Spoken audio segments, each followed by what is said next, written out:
ایسے مہینے ہیں کہ جن میں انسان اللہ تبارک و تعالی کا تقرب حاصل کر رہا ہوتا ہے۔ ان میں سے ایک ماہ رمضان المبارک ہے کہ جس کے بارے میں فرمایا اولہ رحمت اوسطہ مغفرۃ و آخرہ عتق من النار، کہ اس کی ابتدا رحمت ہے اور اس کا درمیانہ عشرہ مغفرت ہے اور اس کا آخر جہنم سے نجات کا عشرہ ہے۔ ماہ رمضان کا یہ جو دوسرا عشرہ چل رہا ہے، یعنی اس میں اللہ تبارک و تعالیٰ سے زیادہ انسان استغفار کرے اور اپنے گناہوں کی مغفرت طلب کرے۔ عام طور پہ استغفار ہم صرف یہ سمجھتے ہیں کہ ہمارے گناہوں کی بخشش کا ذریعہ ہے، لیکن جیسے کہ اللہ تبارک و تعالیٰ نے سورہ نوح میں بتایا کہ یہ صرف ہمارے گناہوں سے بخشش کا ذریعہ نہیں ہے، بلکہ انسان کی دیگر مشکلات سے نجات کا ذریعہ بھی استغفار ہے۔ جیسے کہ امیر المومنین حضرت علی علیہ السلام کے پاس ایک بندہ آیا،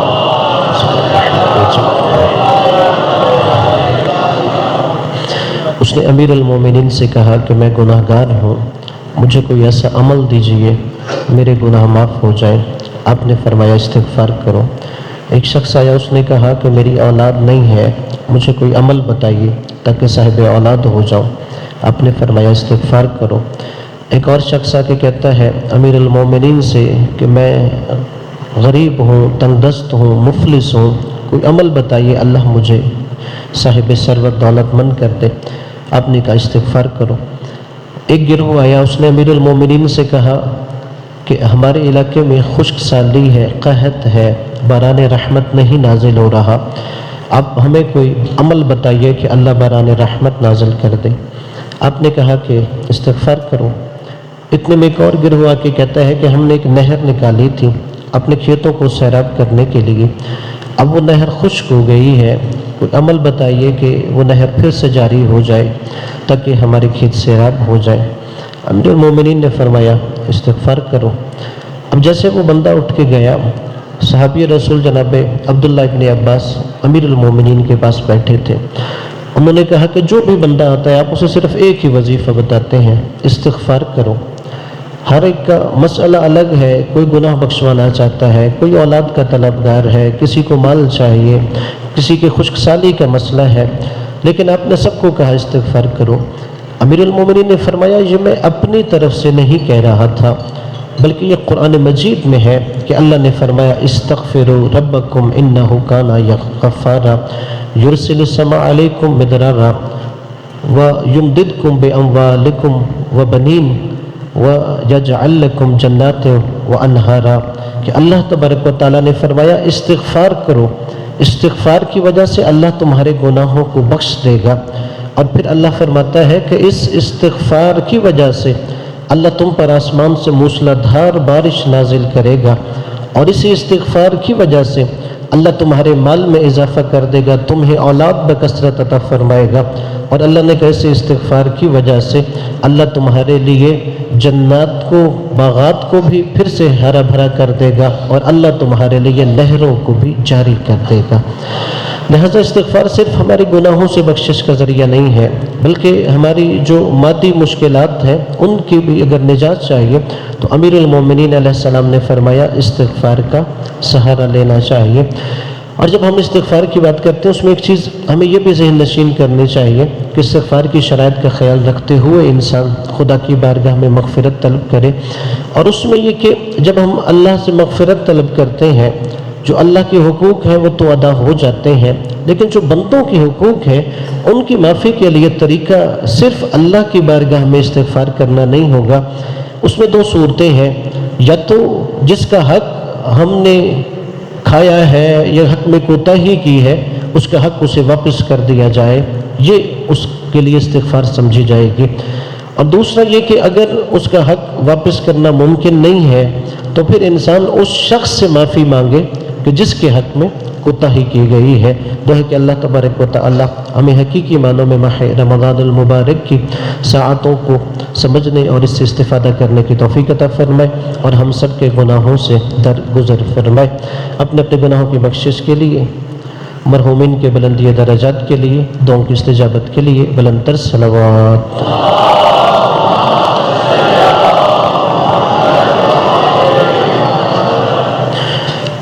پھر اگر اس ہفتے کے اسلامی مناسبت کے حوالے سے عرض کروں، اس میں جیسے کہ 17 ماہ رمضان جنگ بدر ہو رہی تھی، اور یہ کفر اسلام کا پہلا معرکہ تھا، اور جس میں اللہ تبارک و تعالیٰ نے اسلام کو نصرت کے ذریعے غالب فرمایا۔ اور یہ در حقیقت اس بات کا بھی اعلان تھا کہ اسلام صرف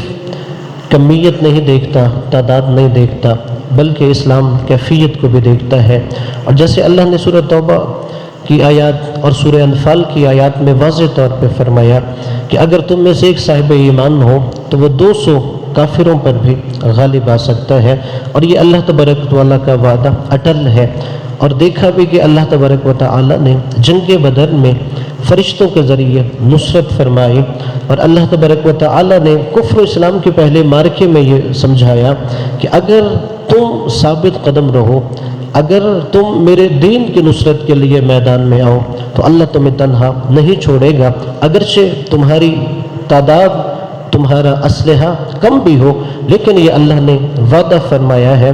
کہ اگر تم صاحبان ایمان ہو تو اللہ تبارک و تعالیٰ ضرور تمہاری نصرت فرمائے گا اور تمہیں میدان عمل میں فتح کامیابی نصیب فرمائے گا۔ اور پھر اس ہفتے کی جو دوسری اسلامی مناسبت ہے وہ 19 ماہ رمضان کی صبح امیر المومنین علیہ السلام کو نماز فجر کے وقت ضربت لگائی گئی ہے۔ امیر المومنین علیہ السلام کی اگر شخصیت کے حوالے سے دیکھا جائے تو کئی امام کی شخصیت کے گوشے ہیں، لیکن ان میں سے جو اہم ہے وہ امیر المومنین علیہ السلام کا عدل و انصاف کا قیام تھا۔ یعنی امیر المومنین علیہ السلام چاہتے تھے کہ معاشرے کے اندر نظام عدل نافذ ہونا چاہیے، اور یہی وجہ ہے کہ امیر المومنین علیہ السلام نے جب ظاہری طور پر حکومت کو سنبھالا تو آپ نے فرمایا میں کسی رنگ، نسل، قومیت، قبائل کی بنیاد پر بیت المال کی تقسیم نہیں کروں گا، بلکہ علی یہ چاہتا ہے کہ عین عدالت کے تحت بیت المال کو تقسیم کیا جائے۔ اور پھر امیر المومنین حضرت علی علیہ السلام سے سوال ہوا کہ آپ کی نگاہ میں عدل کرنا افضل ہے یا سخاوت کرنا افضل ہے؟ امیر المومنین نے فرمایا علی کی نگاہ میں عدل کرنا افضل ہے۔ اب سائل نے کہا امیر المومنین سے کیا وجہ ہے کہ سخاوت افضل نہیں ہے؟ امام نے فرمایا عدل کا مطلب ہے جس کا جو حق ہے اسے اتنا دیا جائے، اور سخاوت کا مطلب ہے کسی کو حق سے زیادہ دیا جائے۔ مولا نے کہا جب معاشرے میں عدل نہیں ہو رہا ہوتا پھر کسی شخص کو اس کے حق سے زیادہ دے کر ہم عدل کے مقابلے میں سخاوت اپنا رہے ہوتے ہیں۔ اگر معاشرے میں عدل ہو تو پھر سخاوت کرنے کی ضرورت نہیں ہوگی۔ اب عام طور پہ جب ہم عدالت کی بات کرتے ہیں تو وہاں پہ سب سے اہم فریضہ انسان کی اپنی ذات سے عدل ہے۔ جو شخص خود عادل ہوگا وہ معاشرے میں نظام عدل کا نفاذ کرے گا، اور اس حوالے سے امیر المومنین حضرت علی علیہ السلام کی عدالت کے بارے میں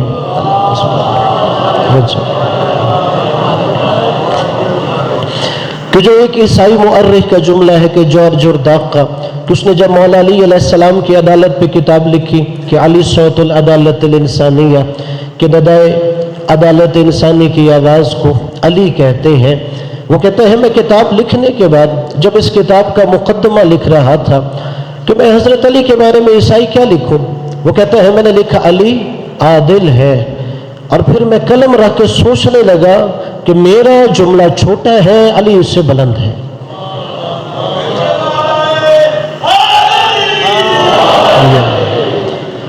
کہ جو میں نے علی کو صفت عدالت سے متصف کر کے کہا کہ علی عادل ہے، میرا جملہ چھوٹا ہے، علی بڑا ہے، حالانکہ دیکھا جائے تو حکومت کی خواہش ہوتی ہے ایسی تاریخ لکھوائی جائے، ایسے مفتی خریدے جائے، خود کو عادل منوایا جائے، لیکن عیسائی کہتا ہے کہ جب میں نے لکھا علی عادل ہے مجھے لگا میرا جملہ چھوٹا ہے، علی بہت بڑے ہیں۔ کہتا پھر میں نے اس میں ترمیم کی، میں نے کہا علی عادل نہیں ہے، علی عین عدالت ہے۔ جو علی کہے وہ عدل ہو جاتا ہے، جو علی کرے وہ عدل ہو جاتا ہے، علی جس کا ساتھ دے وہ عادل ہو جاتا ہے۔ عین علی کی ذات عادل نہیں، عدالت ہے۔ اور پھر امیر المومنین حضرت علی علیہ السلام کا نظام عدل سب سے پہلے اپنی ذات پہ اگر دیکھا جائے، اب جب آپ اقتدار میں آئے تو وہاں کتنے ایسے لوگ تھے جنہیں امام علیہ السلام سے عہدے چاہیے تھے، جو اپنے ذاتی مفادات کے لیے امیر المؤمنین کے قریب ہوئے، لیکن جب انہوں نے دیکھا کہ علی اقربا پروری نہیں کر رہے، علی اپنے دوست نہیں دیکھ رہے، علی عرب اور عجم میں کوئی تفریق نہیں کر رہے، علی صرف عدالت کے تحت عہدے تقسیم کر رہے ہیں، علی بیت المال کو عدالت کے تحت تقسیم کر رہے تھے، جو سب سے پہلے مولا علی کے قریب ہوئے وہ اپنے مفادات نہ ملنے کی وجہ سے سب سے پہلے علی سے دور ہوتے چلے گئے۔ اور جب ایک شخص نے اعتراض کیا امیر المومنین علیہ السلام پہ کہ یا علی پہلے تو بیت المال کو اور طریقے سے تقسیم کیا جاتا تھا، اب اور طریقے سے تقسیم کیا جاتا تھا، یعنی وہاں پہ عربوں کو حصہ زیادہ دیا جاتا تھا، عجموں کو کم دیا جاتا تھا، پھر عربوں میں بھی مختلف قبائل کے درمیان تفریق کی جاتی تھی، تو امیر المومنین نے فرمایا سنو، اگر علی کا ذاتی مال ہوتا پھر بھی علی عدالت سے تقسیم کر رہا ہوتا، یہ تو بیت المال علی کا نہیں اللہ کا مال ہے، اور علی قیامت کے دن اللہ کی بارگاہ میں جواب دہ ہے اس مال کو تقسیم کرنے کے حوالے سے۔ اور یہی وجہ ہے کہ امیر المؤمنین حضرت علی علیہ السلام کے زمانے میں جب آپ نے ایک دفعہ اعلان کیا کوفہ میں کہ کیا کوئی ایسا شخص ہے کہ جسے علی کے اقتدار میں کھانے کو نہ ملتا ہو، لوگوں نے کہا یا علی آپ اقتدار میں ہے، کوئی بھوکا نہیں سوتا۔ اور پھر مولا کائنات نے فرمایا کوئی ایسا شخص ہو کہ جسے مکان نہ مل رہا ہو، کہا یا علی آپ اقتدار میں ہے، سب اپنے گھروں میں سوتے ہیں۔ مولا کائنات نے فرمایا کوئی ایسا شخص ہو جس کے پاس لباس نہ ہو، کہ یا علی آپ کی حکومت میں کوئی لباس سے محروم نہیں ہے۔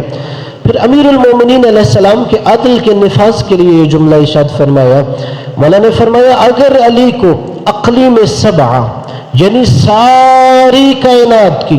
سارے بر اعظموں کی حکومت صرف ایک شرط پہ دی جائے کہ علی آپ کو ساری کائنات کی حکومت دیتے ہیں، لیکن چونٹی کے منہ سے ناحق جو کا ایک چھلکا جو ہے وہ نکال لیا جائے، تو مولا نے کہا علی ساری کائنات کی حکومت کو چھوڑ دے گا مگر ناحق ایک چونٹی پہ بھی ظلم نہیں کرے گا۔ یعنی یہ ہم سب کے لیے دعوت فکر ہے کہ ہمارے جو امام ہیں امیر المومنین امام المتقین،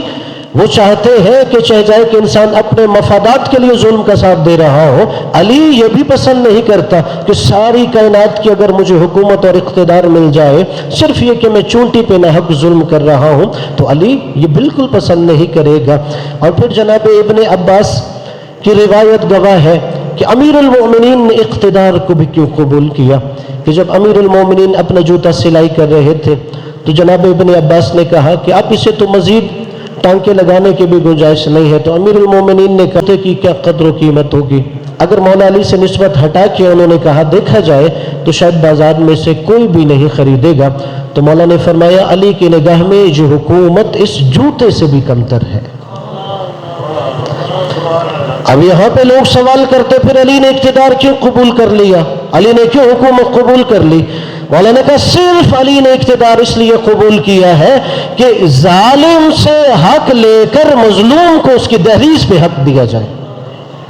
صرف میں چاہتا ہوں کہ حقدار کو اس کا حق دیا جانا چاہیے اور عدالت کا قیام ہونا چاہیے۔ اور پھر امیر المومنین علیہ السلام نے جب مختلف لوگوں کو امیر مقرر کیا تو وہاں پہ عثمان بن حنیف بہت بڑے صوبہ بصرہ کا گورنر تھا۔ مولا علی کو یہ پتہ چلا کہ وہ بصرے کے کچھ بڑے تاجروں کی دعوت پہ گیا ہے، تو مولا نے اسے خط لکھا جو نہج البلاغہ میں بھی موجود ہے۔ مولا نے کہا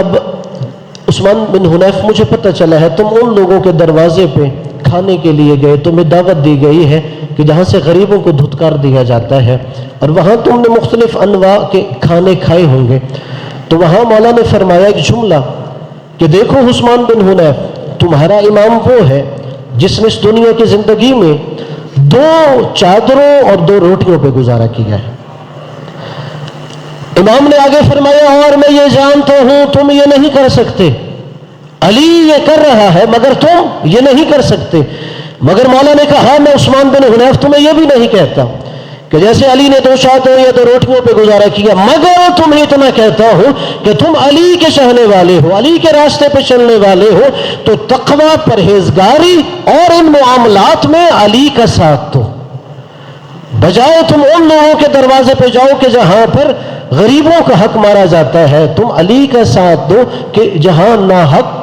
اگر کسی کا حق مارا گیا ہے تو اس کا حق واپس لے کر اس مظلوم کی دہلیز پہ دیا جائے۔ اور پھر امیر المومنین علیہ السلام کا ایک صحابی ہے، علا بن زیاد نام ہے، علا بن زیاد امام کے پاس آ کے ایک شکوہ کرتا ہے کہ مولا میرا جو بھائی ہے عاصم بن زیاد، اس نے ترک دنیا کر دیا ہے، وہ دنیا سے منہ موڑ چکا ہے، مولا اسے کوئی واعظ و نصیحت فرمائیے۔ پھر مولا نے اسے بلایا، مولا نے اسے کہا کہ عاصم بن زیاد تو نے کیوں دنیا کو ترک کر دیا ہے؟ کہتا ہے مولا میں نے چونکہ آپ کو دیکھا ہے کہ آپ روکھی سوکھی پہ گزارا کرتے ہیں، آپ نے 2 لباس پہ گزارا کیا ہے، اس لیے میں نے بھی آپ کو دیکھ کر ترک دنیا کر دیا ہے۔ مولا نے کہا تم اپنی زندگی اور میری زندگی کو نہیں سمجھتے،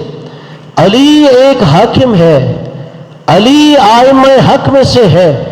اور جو بھی حاکم ہو آئمہ حق میں سے ہو، اس کا یہ فریضہ بنتا ہے وہ معاشرے میں جو سب سے نیچے رہ کے زندگی گزار رہا ہو اس کے مطابق زندگی گزارے، تاکہ وہ اپنی غربت، اپنی ناداری، اپنی پریشانیوں کو دیکھ کے پریشان نہ ہو جائے، وہ یہ سوچے اگر میرا یہ حال ہے تو میرا جو حاکم ہے علی بھی تو ایسی زندگی گزار رہا ہے۔ اس لیے امیر المومنین علیہ السلام نے وہاں چاہا کہ اگر کوئی علی جب ایک حاکم کی حیثیت سے ہے، علی کی حکومت میں کوئی بہت نیچے سادہ زندگی بھی گزار رہا ہے تو وہ پریشان نہ ہو، اگر علی کے دروازے پہ آئے تو امیر المومنین علیہ السلام اسے ڈھارس دیں۔ پھر امیر المومنین نے معاشرے میں عدل کا نفاذ قائم کیا۔ اب دیکھیے عام طور پہ یہ ہوتا ہے کہ حاکم جب بھی قانون سازی کی جاتی ہے کوئی نہ کوئی ایسی شک ہو کہ جس میں صاحبان اقتدار کو ریلیف مل جائے، مگر امیر المومنین علیہ السلام سب سے پہلے جو حزب حاکم میں تھا، جو اقتدار میں گورنر تھے، عہدوں پر تھے، سب سے پہلے ان کی باز پوست کرتے تھے۔ امیر المومنین کے زمانے میں ہے ابو الاسود دولی، مولا کے خاص شاگرد ہے، اسے قاضی بنایا گیا، جج بنایا گیا، جسٹس بن گیا۔ کچھ عرصے کے بعد مولا علی نے کہا ابو الاسود میں تمہیں معزول کر رہا ہوں۔ ابو الاسود دولی عادل ہے، متقی ہے، پرہیزگار ہے، مولا کا خاص صحابی ہے، مولا کے پاس آ کے کہتا ہے مجھے یہ بتائیے کہ مجھے معزول کیوں کیا گیا ہے، میری خطا کیا ہے؟ کیا میں عادل نہیں؟ کیا میں انصاف نہیں کر سکتا؟ کیا میرے پاس وہ علم نہیں کہ جس کی وجہ سے میں فیصلہ کر سکوں؟ مولا نے کہا ابو الاسود دولی تو عادل بھی ہے، تو متقی ہے، تو پرہیزگار ہے، تیرے پاس علم ہے، لیکن ایک تیرے اندر عیب ہے جس کی وجہ سے میں نے تجھے اس عہدے سے ہٹایا ہے کہ جب تو فیصلہ کر رہا ہوتا ہے، جب تو مدعی اور مدعا علیہ کو سن رہا ہوتا ہے تو تیری آواز سامنے والے سے زیادہ بلند ہو جاتی ہے۔ تم اپنی آواز ان سے بلند کیوں کر رہے ہوتے ہیں؟ جب تمہاری آواز بلند ہوتی ہے تو شاید جو تم سے انصاف لینے آتا ہے وہ تمہاری آواز کی وجہ سے سہم جاتا ہو اور وہ اپنا مقدمہ صحیح طور پر تمہارے سامنے پیش نہ کر سکتا ہو، اس وجہ سے میں تمہیں تمہاری منصب سے ہٹا رہا ہوں۔ اور پھر امیر المومنین صرف یہ نہیں کہ مسلمان آ گئے تو ان کے لیے یہ عدالت کا نظام تھا، اگر علی کے اقتدار میں کوئی غیر مسلم تھا اسے بھی ویسا انصاف دیا جا رہا تھا جیسے مسلمان کو دیا جا رہا تھا۔ اور یہ بھی نہج البلاغہ میں مولا علی کے ایک جملہ ہے، صرف اس میں سے ایک خطبہ ہے، اس میں سے صرف ایک جملہ کہ مولا علی علیہ السلام غیر مسلموں سے عدالت کیسے کر رہے تھے۔ مسلمانوں کے ایک لشکر نے عراق کا ایک شہر انبار ہے وہاں پہ حملہ کیا۔ اب وہاں پر حملہ کرتے ہوئے ایک سپاہی نے دیکھا ایک عیسائی عورت ہے، اس کے پیروں میں پازیب ہے، تو اس نے اس عورت کے پیروں سے وہ پازیب لوٹ لی۔ اس کے بعد وہ وہاں سے واپس چلے گئے کوفہ۔ امیر المومنین حضرت علی علیہ السلام کو پتہ چلا کہ مسلمان لشکر نے یہ حرکت کی کہ جب وہاں پہ حملہ کیا گیا تو وہاں ایک عورت کے پیروں سے پازیب لوٹی گئی۔ مولا علی علیہ السلام نے کوفہ کے لوگوں کو بھی سامنے بٹھایا، وہ جو لشکر تھا انہیں بھی سامنے بٹھایا۔ مولا نے کہا ہاں میں نے سنا ہے کہ تم لشکر والوں نے انبار کے لوگوں پہ جب حملہ کیا اور وہاں پر ایک عورت کے پیروں سے پازیب لوٹ لی۔ تو ایک شخص کہتا ہے یا علی وہ ایک عیسائی عورت تھی، وہ غیر مسلم عورت تھی جس کے ساتھ یہ عمل کیا گیا ہے۔ تو مولا علی علیہ السلام نے آگے جملہ فرمایا افسوس ہے کہ ایک مسلمان سپاہی ایک عیسائی عورت کے ساتھ یہ حرکت کر رہا ہے، مولا نے کہا اگر تم میں سے کوئی اس بات پر افسوس کرتے ہوئے مر بھی جائے تو علی کو کوئی افسوس نہیں ہے۔ یعنی تم لوگ اقدار سے اتنا نیچے گر گئے ہو کہ ایک عیسائی عورت پر دست درازی کر رہے ہو، اور وہاں امیر المومنین علیہ السلام ہر طبقے کو انصاف دیا کرتے تھے، اپنے اقتدار میں ہر طبقے کو عدالت کے تحت زندگی گزارا کرتے تھے۔ یہی وجہ ہے کہ اس عیسائی نے جملہ فرمایا کہ لوگ اپنے حکمرانوں سے ظلم سے نفرت کرتے ہیں، لیکن علی کا جب عدل دیکھا تو لوگوں نے یہ عدل نہیں دیکھا تھا۔ لوگ مفاد پرستی کے تحت جینے کے عادی تھے، لوگ اقربا پروری کے تحت، لوگ یہ دیکھتے تھے کہ وہاں کس قبیلے سے تعلق ہے، اس کے تحت انہیں فائدہ دیا جاتا تھا، لیکن علی کا عدل دیکھ کر لوگ کامنے لگے اور کہا قتل علی فی محراب عبادتہ لشدت عدلہ، علی کو عدالت کی شدت کی وجہ سے محراب عبادت میں قتل کیا گیا۔ تو اللہ تبارک و تعالی ہمیں امیر المؤمنین کی سیرت پہ چلنے کی توفیق عطا فرمائے اور امیر المؤمنین کی قیامت کی نشفات سے بہرہ مند فرمائے۔ امیر المؤمنین کی ذات پہ بلند تر صلوات پڑھیے۔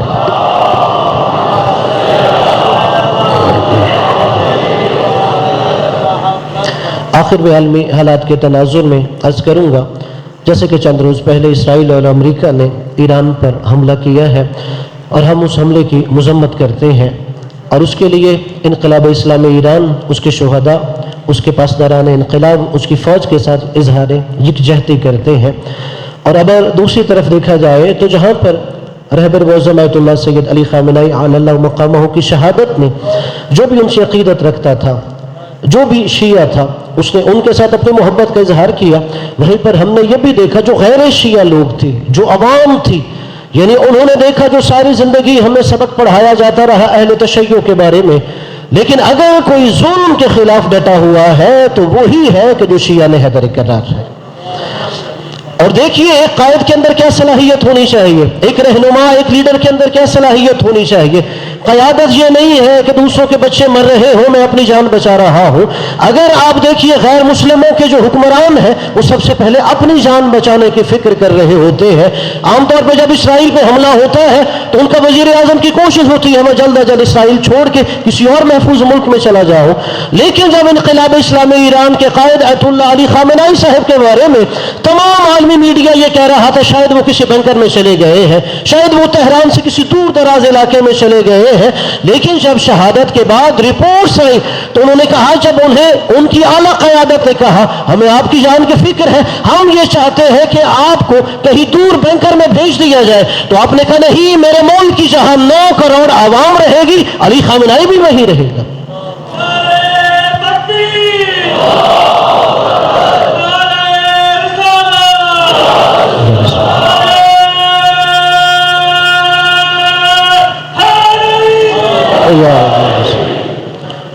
یعنی سب سے پہلے قیادت کے اندر یہ صلاحیتیں ہونے چاہیے کہ وہ اپنی قربانی دینے کے لیے بھی تیار ہو سکتے ہوں۔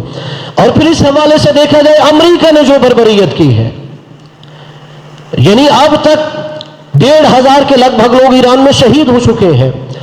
یہاں تک کہ عوام آبادی پر حملے کیے جا رہے ہیں۔ سب سے پہلا جو تہران میں حملہ ہوا، ایک بچیوں کے سکول پہ حملہ کیا گیا جس میں تقریباً 200 کے قریب معصوم بچیوں کو شہید کیا گیا ہے، اور ہم ان لوگوں کی بھی مذمت کرتے ہیں جو اس ظلم کی مذمت نہیں کر رہے ہیں۔ اور یہاں پر ہر مسلمان حاکم کو کم از کم چاہیے وہ امریکہ اور اسرائیل کا نام لے کے مذمت تو کرے۔ اور اس کے برعکس جب ایران پہ حملہ کیا گیا تو ایران نے امریکی اڈوں پہ حملہ کیا، سعودی عرب میں جو امریکی اڈے تھے ان پہ حملہ کیا گیا، کویت میں امریکی اڈوں پہ حملہ کیا گیا، بحرین میں جو اس خطے میں امریکہ کا سب سے بڑا نیوی کا بیس تھا اس پہ حملہ کیا گیا۔ اسی طرح متحدہ عرب امارات میں جہاں پہ امریکہ کا ہیڈ کوارٹر تھا اور بالکل برج خلیفہ کے ساتھ ایک ہوٹل میں ان لوگوں نے بنایا ہوا تھا، اس کو ٹارگٹ کیا گیا، تو وہاں پہ اب آوازیں بلند ہونے لگی، اور یہاں تک کہ وہ مفتی کہ جو